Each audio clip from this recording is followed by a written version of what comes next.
Hello and welcome to the April roundup of the Great Tribal Warriors of Bharat. If you have been following this steadily since January, you would have been following the life events of the 17 warriors featured in this book, of which I am the co-author and primary researcher.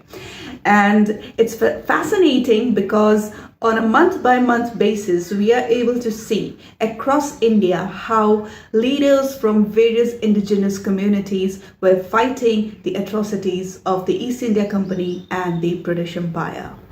Our April roundup covers the exploits of U Tirot Singh, the Khasi king, Baburao Shedmarke, the scion of the kingdom of Chandrapur near Nagpur, Guru Gobind Giri, the Bhil leader, Alluri Sitaram Raju, who has been made famous by the movie RRR, and Jatra Orao, the founder of the Tana Bhagat movement. Let's begin with U Tirot Singh. If you would have read the book or you would have even been following us, you would know that the issue between David Scott, the political agent for the Assam province, and U Tirot Singh was the construction of a road. Well, to be honest, in the beginning, Tirot Singh did not have any objections to it because he felt that there was a very fair and transparent discussion that he was having with the political agent. But Scott was not a straightforward person.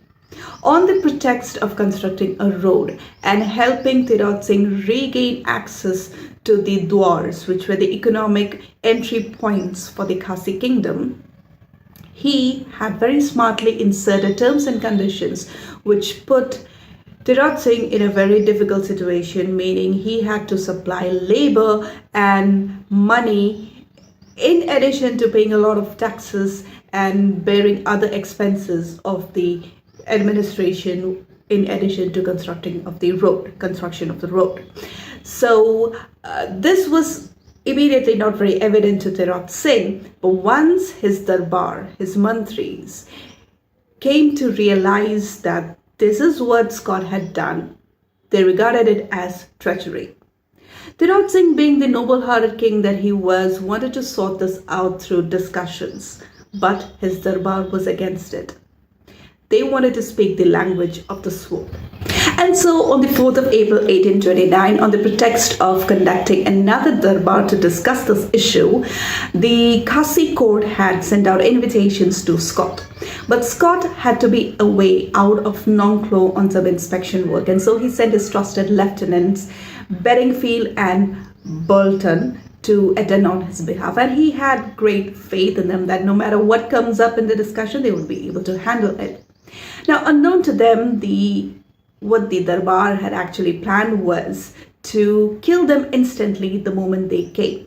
And so Lieutenant Bedingfield was killed on the spot the moment he showed up at Nonglo. Bolton was able to manage to escape with a few injuries, and he thought that if he could somehow reach Guwahati, he would be in safe hands. But unfortunately for him, he was killed in an ambush just shortly before he reached Guwahati. This came as a big shock to Scott, and till then he was just regarding it as some kind of dissatisfaction and unhappiness, and any kind of armed retaliation was looked upon only as a skirmish. And so he sent yet another of his trusted officers to manage this skirmish. But this happened to be the foundation of a long-running feud, which would ultimately culminate in the capture of Tirot Singh. What went in making that a reality is what will be covered in the months to come by. Chunj Gondi, which lies between Nagpur and Chandrapur, had become a very important place for the British because that is where they had set up their telegraph office. And for the indigenous leaders, the kings and the ones who were rebelling the presence of the British in that land, this telegraph office became a very attractive proposition in the aftermath of 1857, especially because it meant that there was now something that they needed to really destroy and disrupt the functioning of the empire. And if they could somehow do this, then independence and victory was guaranteed for them. And so it was that in April 29, 1858, the princely ruler of Chandrapur, Baburao Shedmake, along with his cousin Venkatrao, had set out a plan to capture and completely destroy this telegraph office. So the office was razed to the ground and almost all the employees were killed. Three important officers who were posted there, Gartland, Hall and Peter, they also had to face Baburao Shedmake and his army.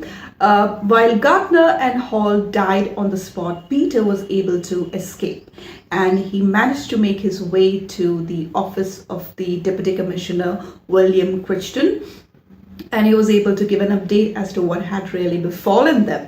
And of course, Crichton was very upset at this development, but at the same time, he was also in complete command of the situation, and he directed Peter to dress up as a native and go to the nearby Zamindari of Aheri and make a petition to the Zamindarin Lakshmi Bai, requesting her support in capturing Baburao Shedmake and Venkatrao. Now, outwardly, Lakshmi Bai, the Zamindarin of Aheri, did agree to this request, and this made Crichton really very happy. But actually, she was hand in gloves with Venkatrao and Baburao. Venkatrao happened to be her nephew, and so she was totally in support of their actions. And on one hand, she said yes to Crichton, while on the other hand, she went and spilled the beans to Baburao and Venkatrao, so that when Crichton came to attack Baburao on the outskirts of the kingdom of Chandrapur, they were completely annihilated by Baburao's guerrilla warfare tactics. Guru Gobind Giri, as we all know, was an ascetic-turned social reformer of the Bhil community, and he was making it the mission of his life to lead his people away from living a superstitious life, a life where they were following rituals, customs and beliefs that were based on not very logical and certainly not hygienic ways of living a life of fulfillment. And this gained him a lot of popularity. There was a point in time when even the king of Dungarpur and the Bhil region, the kingdoms which consisted of Banswara, Idar, Sund, they were all in awe of this guru, especially the king Maharaval of Dungarpur. But later on, doubts started seeping into their minds that could he be trying to do this to usurp their kingdom? And this became such a big suspicion in their minds. It had taken such huge proportion in their mind that they started regarding the guru as their enemy. And so it was that in January of 1913, the Maharaval of Dungarpur had, under the false charges of fleecing and misleading the peasants of Dungarpur, had put in jail the guru. And later on, encouraged by his own wrongful, suspicious thoughts, he tried to force the guru to give up practicing his religion by imprisoning his wife and adopted son. But this was becoming quite dangerous for the king himself, because you see, Guru Gobind Giri had by then about more than 5 lakh of his followers, and if the king was going to put their guru in jail, then he had to be prepared to face the wrath of 5 lakh unhappy subjects of his kingdom, and there would be no telling what they would come down to do and what the consequences would be. And so it was that in April 1913 he decided to release the guru, but exiled him from the entire Bhil belt. So there was no entry for him in Dungarpur, Banswara, Idar and Sund. This was a very difficult situation for the guru and his followers, because they had no place to live, no place to practice their religion. And so the guru finally decided to move to the Mangarh hill, which falls in present-day Anandpuri Panchayat in the Rajasthan-Gujarat border, because many years ago in 1903, he had set up his principal place of worship called the Dhuni in this hill. And so it was that from April 1913 onwards, Guru Gobind Giri started living in this region, and a lot of his followers steadily started visiting him for guidance and for other matters concerning their spiritual upliftment. In the summer of 1914, the first Lieutenant Governor of Bihar and Orissa, Sir Charles Stuart Bailey, was trying to construct a school and also a summer residence for himself. For this, he needed help. His officers reached out to the local Arao community and asked people to join the work as coolies and construction laborers. But they said no. There was more pressure, and against the will of the Arao people, the officers identified a group of 7 youths for this purpose. One of them in that party of 7 was a young man named Jatra. And Jatra was totally unhappy and dissatisfied with the way his community had been treated by the British, and he had seen this happening since his childhood. He was going to protest. He was not going to let anyone from his community face any more of this kind of trouble.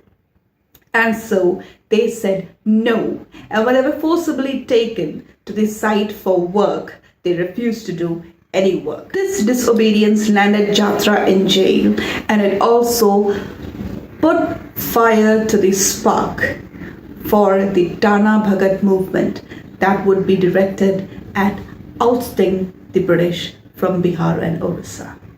Newspapers played a very important role in our freedom struggle. Some were in support of the British Empire, whereas the others were in support and sympathetic to the cause of the rebels. In April 1922, when the Chauri Chaura incident happened and Gandhiji called off the non-cooperation movement, there was a sense of confusion amongst the youth, especially the rebels. They were very keenly looking up to the Congress leadership for what next to do. Alluri Sitaram Raju, the Kshatriya warrior turned ascetic turned leader of the Koya tribes, was one of them. He was interviewed by the Andhra Patrika, and he was very vocal about his anger and dissatisfaction at the step taken by the Congress leadership. And the newspaper was quite sympathetic to his cause and asked for a detailed investigation into the grievances of the tribals.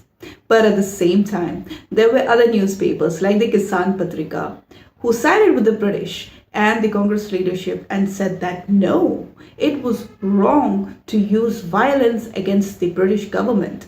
And so they asked for the rebellion to be crushed. Bonus! 1st of April might be celebrated as All Fools' Day all around the world in our generation's time. But in 1936, 1st of April was the date when the Orissa province was formed. The province was the result of the coming together of Koraput along with the coastal districts of Ganjam, Balasore, Puri, Cuttack and Angul. So that's the roundup for the month of April. How the exploits of each of these warriors went ahead and shaped the story of their lives and the story of our freedom struggle is going to be the crux of the future episodes. I hope you will choose to stay connected, and if so, please hit that subscribe button and drop in a comment or two so that we know that you are following us and enjoying this journey of the great travel warriors of Bharat. Until then, Jai Hind, Vande Mataram.